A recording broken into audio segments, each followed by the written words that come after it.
After studying this module, we shall be able to appreciate the role of new trade theory in explaining trade patterns in certain industries, evaluate the diamond of the potter's theory of national competitive advantage, understand intra-industry trade explaining suitability of trade theories to certain kinds of products.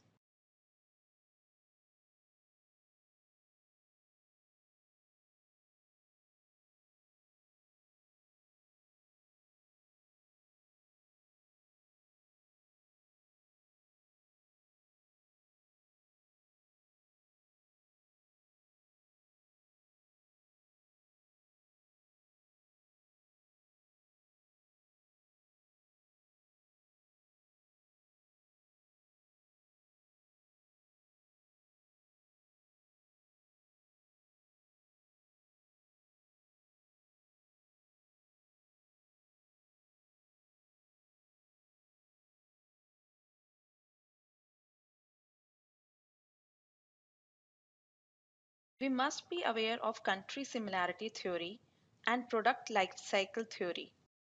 This module provides an insight into the other modern theories of trade, that is, new trade theory and Porter's diamond national competitive advantage model.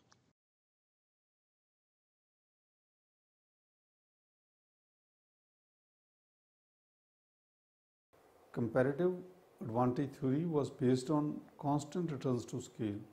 However, the assumption of diminishing returns to specialization seems more realistic. This occurs when more units of resources are required to produce each additional unit. But in the 1970s, certain economists questioned the assumption of diminishing returns to specialization in international trade. They pointed that the countries trade not only to take advantage of the differences but to attain increasing returns that make specialization advantageous. Hence, this leads to the emergence of new trade theory in the 1970s by Paul Krugman and other economists. This trade theory is known as strategic trade theory. To begin with, let us first understand the evolution of new trade theory. In the 1970s, certain economists questioned the assumption of diminishing returns to specialization in international trade. They pointed that countries trade not only to take advantage of their differences but to attain increasing returns that make specialization advantageous. Hence, this led to emergence of new trade theory in 1970s by Paul Krugman and other economists. This trade theory is also known as strategic trade theory. According to new trade theory, trade is mutually beneficial as it brings in specialization of production, realization of economies of scale, the production of wide variety of products and lower prices.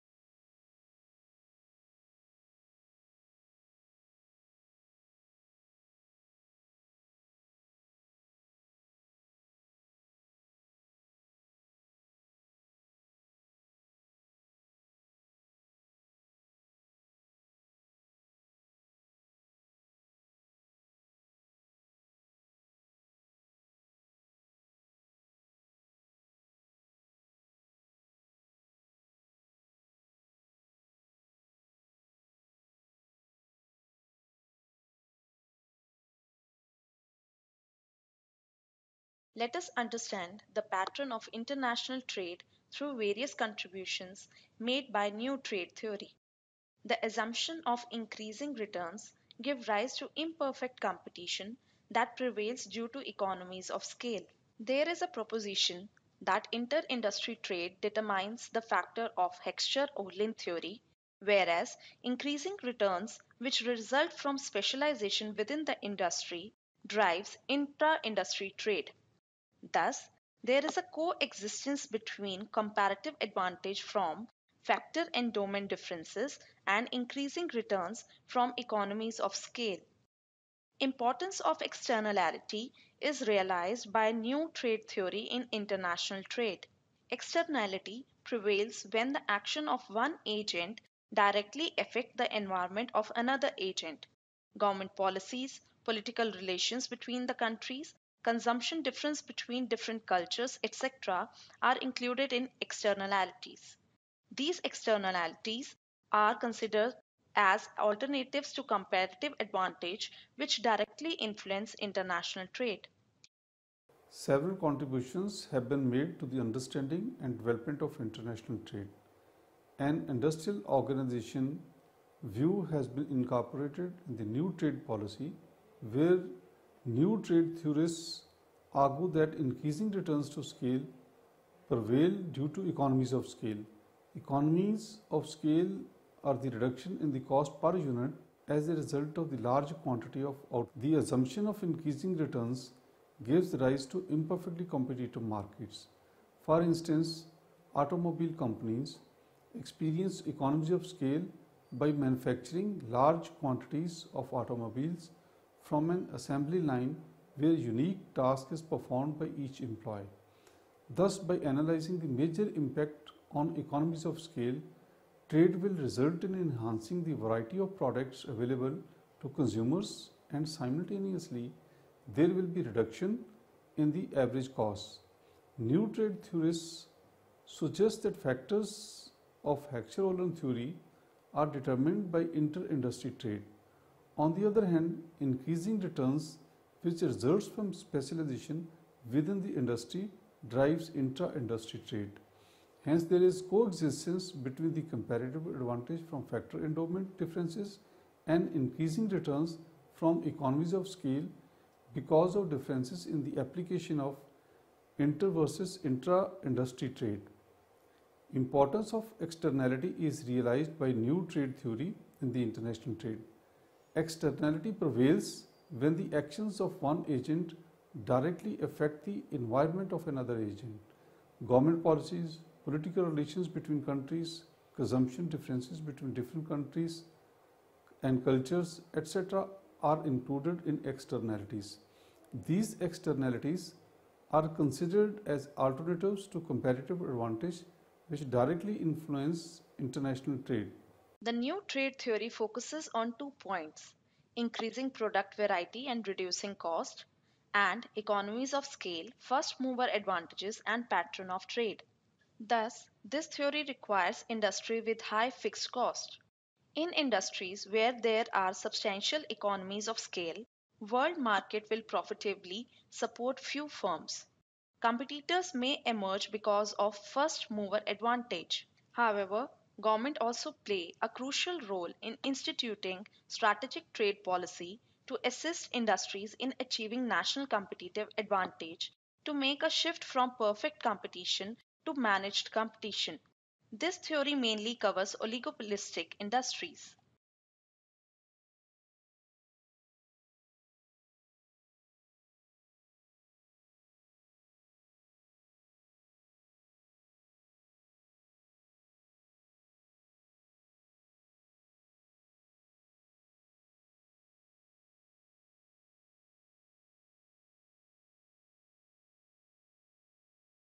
Considering that there is no world trade, it is difficult for producers to realize economies of scale for products whose market is not wide.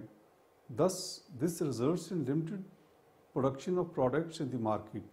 On the other hand, the size of the market expands if nations trade with each other. In such a case, economies of scale are realized.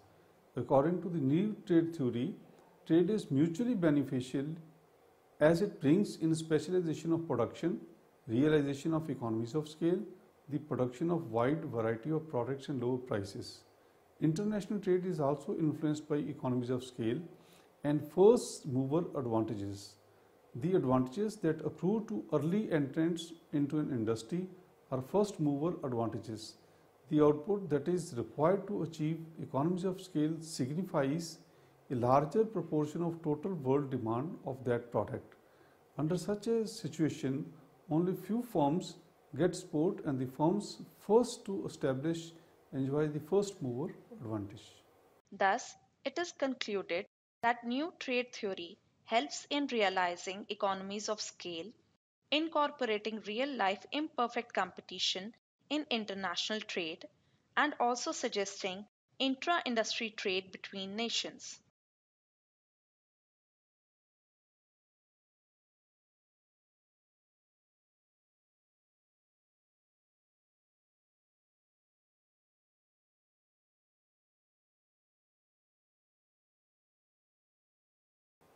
Strategic trade policies have been instituted by the national governments to assist industries in achieving national competitive advantage. The main aim of these types of policies is to make a shift from perfect competition to managed competition. This theory mainly covers oligopolistic industries like aerospace industry. Boeing Airbus instance can explain this theory, assuming that there is only one room for one firm in the international aircraft market. If two firms decide to produce, then both will incur losses. But if one firm produces, then producing firm will generate profits. In this situation, if large amount is committed by European government to subsidize the production of aircrafts by Airbus rather than the expected loss if both the firms remain in the market, then Airbus will be the leader of the whole market. Simultaneously, Boeing will quit. Thus, government intervention is very crucial when firms play strategically in international markets. However, World Trade Organization rules prescribe that no subsidies should be given and these create barriers to free trade. There are certain implications of strategic trade theory. There is advantage of mutual gain irrespective of differences in factor endowment, which results in increasing product variety and reducing costs. It is seen that there is a country's dominance in export of good which binds the first movers in the world market. Consequently, it would discourage subsequent entry because of their ability to gain economies of scale. This theory is at the variance with the Hexter-Ohlin theory because Hexter-Ohlin theory explains only the part of trade. On the other hand, this theory is not at variance with comparative cost advantage theory. Rather, it identifies an important source of comparative advantage as economies of scale increase productivity.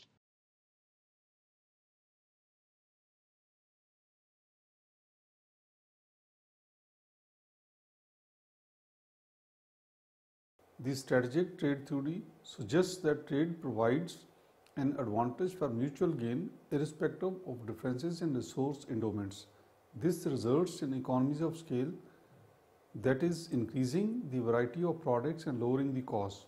The Boeing Airbus instance shows countries' dominance in the export of good because it feels lucky to have one or more firms among the first to produce that good.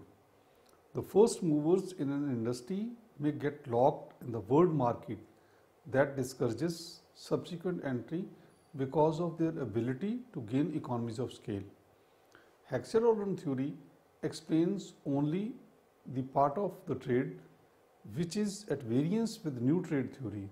However, this theory does not replace Hexer-Ohlin theory but complements it. Hence, the theory suggests the predominance of a country in the export of a product when it is well endowed with those factors used intensively in its manufacture. On the other hand, new trade theory is not at variance with the comparative advantage theory. This theory identifies an important source of comparative advantage as economies of scale increase productively. Let us now proceed to discuss the Porter's Diamond National Competitive Advantage Model. Michael Porter of the Harvard Business School framed a new model known as National Competitive Advantage Model in 1990. He suggested that the microeconomic foundations of the productivity focuses on two aspects: sophistication with which companies operate and quality which microeconomic business environment possess. Highly skilled labor, information, improved infrastructure, advanced research institution, and competitive pressures are required for sophisticated operations and strategy of company. There has been focus on shifting from comparative advantage to competitive advantage. Different strategies have been suggested for low income, middle income, and high income countries by Porter because weaknesses at the advanced level were strength at the earliest level. Now, the effort has been taken to move to sophisticated ways of competing, which depends on changing taking place in the microeconomic environment.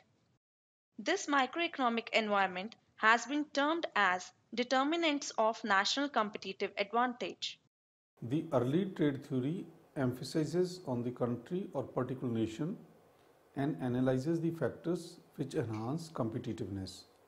Later on, it switches to the industry or the product level, leaving behind competitiveness at the national level.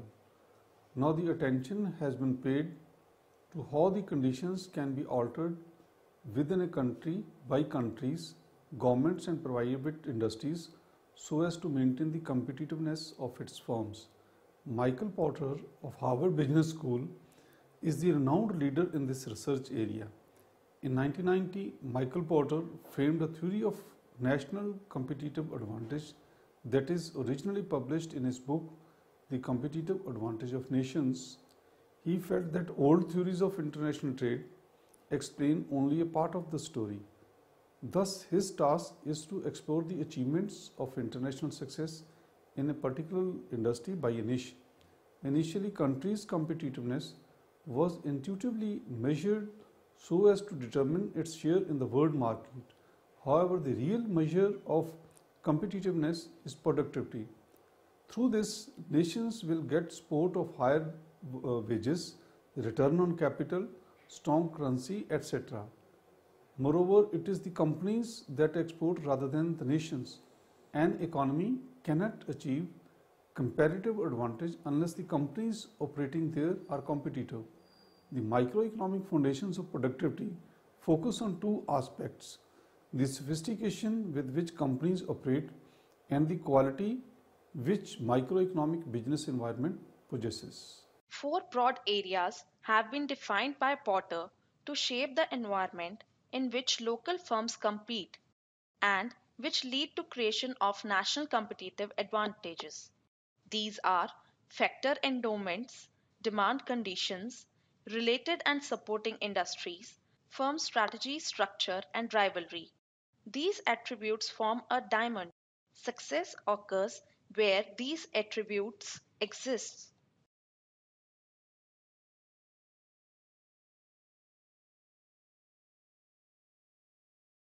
Let us now discuss the four determinants in detail. Factor endowments or factor conditions. Although nations' factor of production are important in determining the pattern of trade, but they are the only source of competitiveness as suggested by factor proportion theory. It is the ability of a nation to continually create, upgrade, and deploy its factors, such as skilled labor. That is important, not the initial endowment. Demand conditions. Porter notes that it is the character of the market, not its size, that is paramount in promoting the competitiveness of the firm. Related and supporting industries. A firm that is operating within a mass of related firms and industries gains and maintains advantages through close working relationships, proximity to suppliers, and timeliness of the product and information flows. Firm strategy, structure, and rivalry. Porter notes that no one managerial, ownership, or operational strategy is universally appropriate. It depends on the fit and the flexibility of what works for that industry in that country at that time. Hector theory proposed that comparative advantage arises due to differences in factor endowments. Factor endowments explain the endowment of the country with resources, such as land, labor, and capital. Porter differentiated between two factors, basic factors and advanced factors. Basic factors are naturally endowed factors which include natural resources, climate, location, demographics. On the other hand, advanced factors include communication infrastructure, skilled labor, research facilities, and technological know-how. The complexity is seen in the relationship between these two factors. Investment by individuals, companies, and governments constitute a product of advanced factors. There is a proposition that advanced factors are necessary for achieving national competitive advantage. Initially, advantage is guided by basic factors which require an extension in investment of advanced factors. It is basically the disadvantages in the basic factors that lead to make investment in advanced factors. Home demand plays an important role in providing competitive advantage. Needs of customers should be taken into account. Competitive advantage is accomplished by firms in a particular nation only if their domestic consumers are well demanding. Efforts have been made by domestic firms to pursue innovative ideas in manufacturing products of good quality. Related and sporting industries represent the presence or absence of related and sporting industries which show their competitiveness in an international economy. Investments made by suppliers and related industries in advanced factors assist in getting a strong competitive position internationally. The main result of this determinant is that industries which have achieved success comprise of a group. This group is signified as a cluster of related industries. Formation of clusters is necessary so that there is movement of knowledge whenever employees shift between firms within a region. For instance, German textile and apparel sector is a cluster which includes better quality of cotton, wool, sewing machine, needles, etc. This cluster is benefiting all within that cluster. Firm strategy, structure and rivalry makes important characterization of nations by different ideologies of management that either assist them or do not assist them in achieving national competitive advantage. Moreover, there is a strong link between domestic rivalry which pressurizes firms for better efficiency in order to become good competitors and creation of competitive advantage in an industry. Porter proposes that there are two additional variables that influence national demand: chance and government.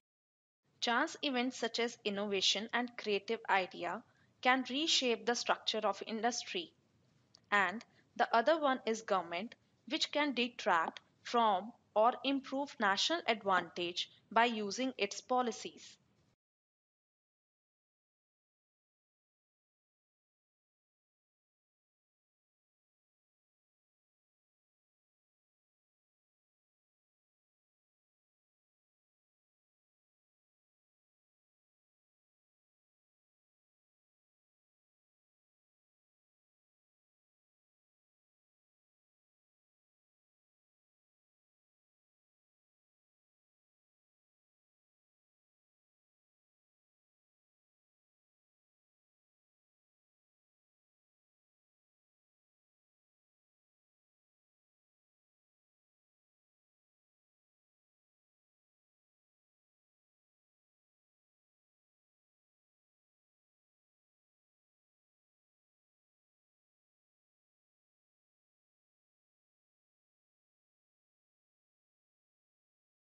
Let us now evaluate the Porter's theory.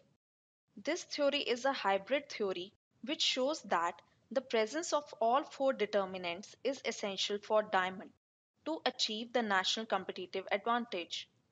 There is a contention that endowments are influenced by the government regulations, which simultaneously is affected by subsidies, capital market policies, or policies that influence consumer needs.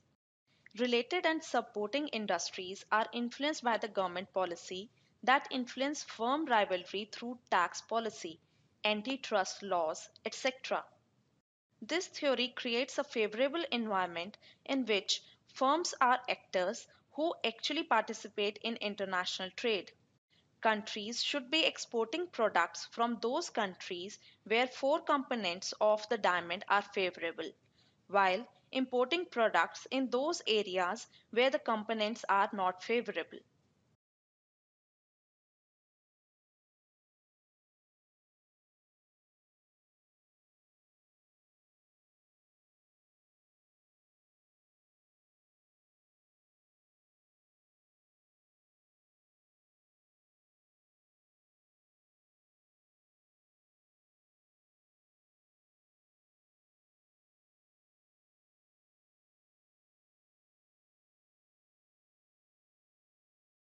Let us evaluate the concept of intra-industry trade theory, which describes why countries often export the same goods they import and how they usually gain from this type of trade.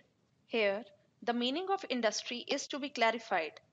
If the definition is broader, like a personal computer defined as office machinery, then pencil sharpener will also come in the same industry. Thus, broader the definition, more trade appears to be intra-industry. Generally, this trade is greater in high-tech industries where the rapid growth of products leads to product differentiation. There is usually a common intra-industry trade when there is preference of acquired advantage over natural advantage. Moreover, internal economies led to monopolistic competition. Entry of new firms increases competition, which leads to decrease in price. Each firm sells few units of output by dividing the market and therefore costs rise. Hence, the presence of internal economies is the reason why firms want to enter export markets.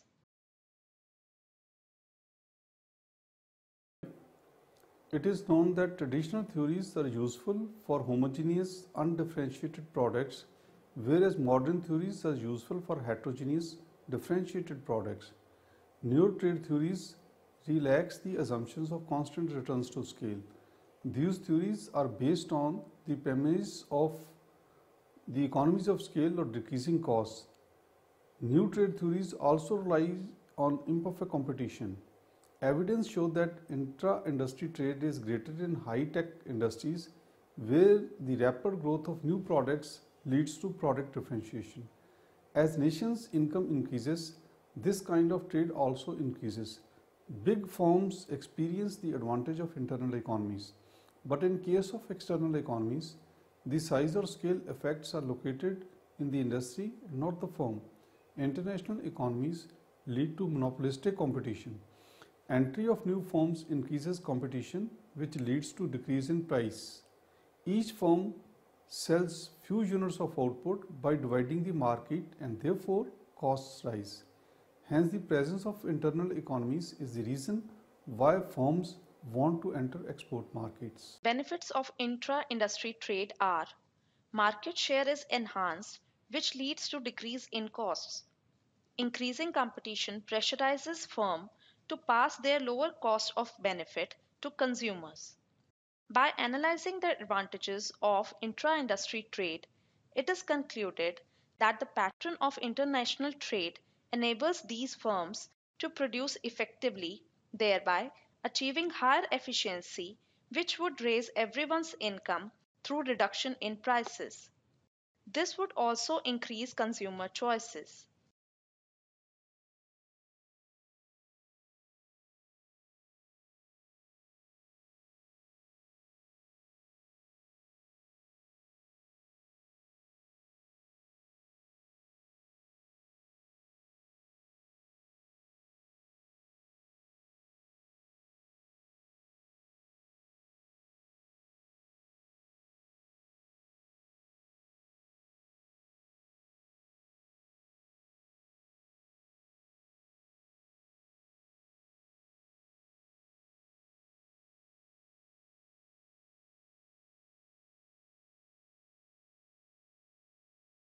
In this module, we have learnt the contribution made by the new trade theory in explaining the pattern of international trade and its strategic implications.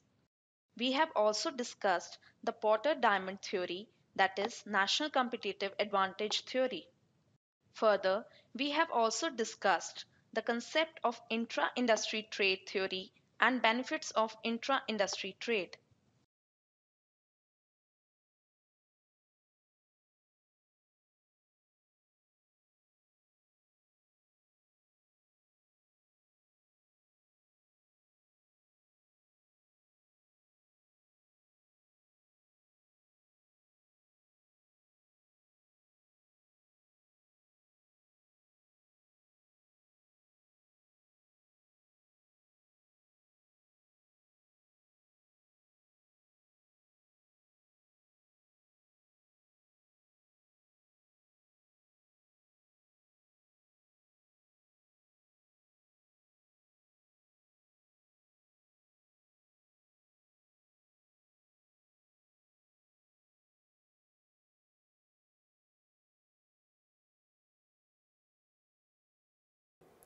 New trade theory was developed by Paul Krugman and others in 1970.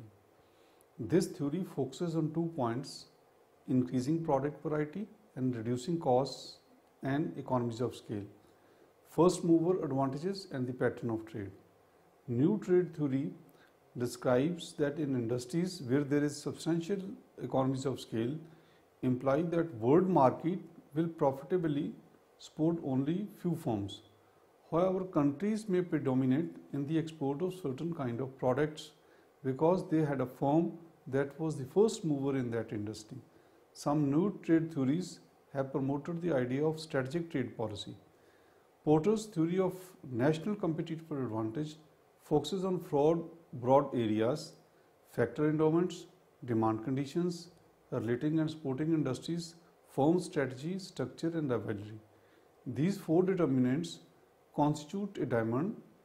The effect of one determinant is contingent on the state of others.